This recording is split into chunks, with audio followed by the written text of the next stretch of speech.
I have a slew of questions here. Some have come from TikTok, some have come from the YouTube comments section. But before we get into it, be sure to subscribe. I know I don't normally say that early, but do it because I've got some really cool FNaF theories and I want you all to see them. First question comes from Ghosty Edit on YouTube, and they say, why is the ending of the fourth closet so confusing? Now, this is a bit of a softball question because honestly, I didn't find the ending of the fourth closet confusing at all. Another Charlie bot appears, presumably one of the ones that survived the stabbing, the stabbing at the end. And whether it's good Charlie or bad Charlie, it doesn't really matter. It's just one of those spooky cliffhangers. More importantly to me, though, is the dates on the gravestone. That reads Charlie's death, 1980 to 1983. The implication obviously being just drawing a line under the fact that she was 3 years old when William Afton took her, and presumably when Henry started building the Charlie bots. The reason I say I find it interesting is because a lot of people hang their hat on the fact that the Silver Eyes, or at least the missing children's incident in the Silver Eyes, takes place in 1985. Disagree. Yeah, I know. Not a lot of people disagree with that fact, but I have to, because the only solid date we have in that series, as far as I can remember, is the 1983. However, when they're reminiscing on Michael's death and they're having the funeral, her mother mentions that Michael was not the only one to go missing in those horrible few months. There's a direct quote I'll try and pull out, but it's only referenced as a few months to when the MCI happened. Now, if we're looking at other sources like Into the Pit, where we had 6 children, and then in the re-release it was cut down to 5, and then, we were separating one out. I think that Charlie, Golden Freddy, Missing Children's Incident, it's all a rich tapestry and it does sort of tie together very neatly in the early timeline. And I've held on to a belief for a long time that the Missing Children's Incident and Golden Freddy and even Charlotte Emily, it all happens in this very small window of a few months. Lots of reasons, such as the dates I just mentioned, but also Fredbear's Family Diner gets shut down, presumably in my timeline in 1983, not 1985. And the reason for that is if 6 kids go missing or are presumed missing or murdered within a few months, the diner's not staying open. It is not staying open. And then we've now got the direct quote from the Silver Eyes, which a lot of people gloss over.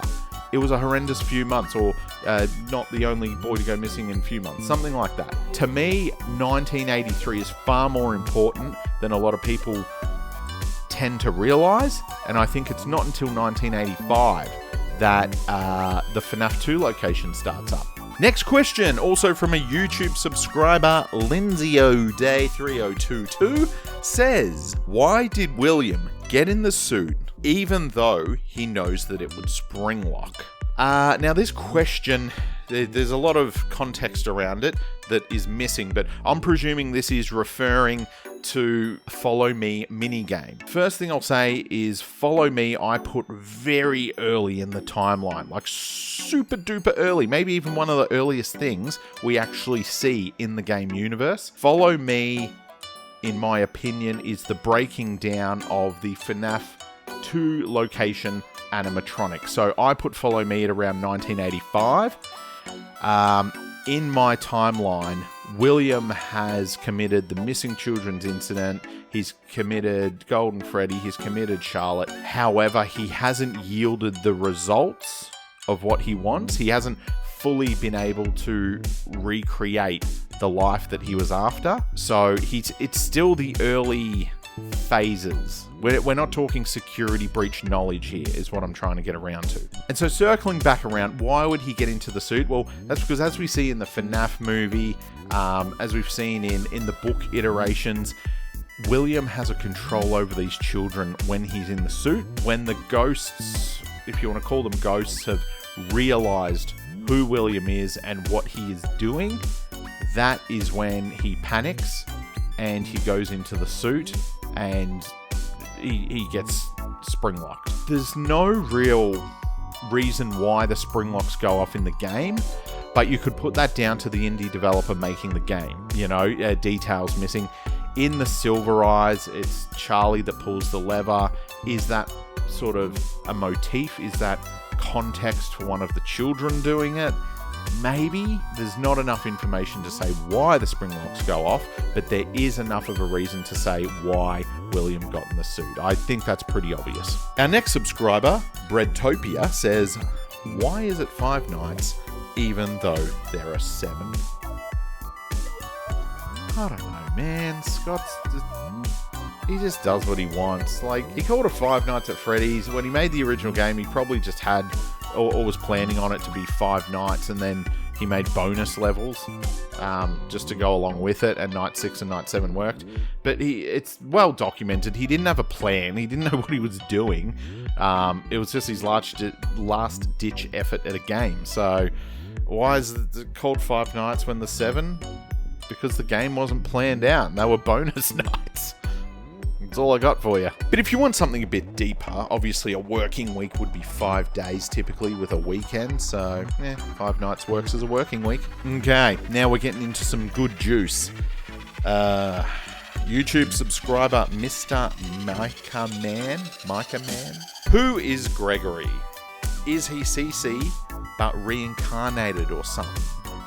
No. I was on the Gregory as a robot train for a long time because I wanted it to be true. That was my failing as a FNaF theorist, but also my love as a FNaF fan.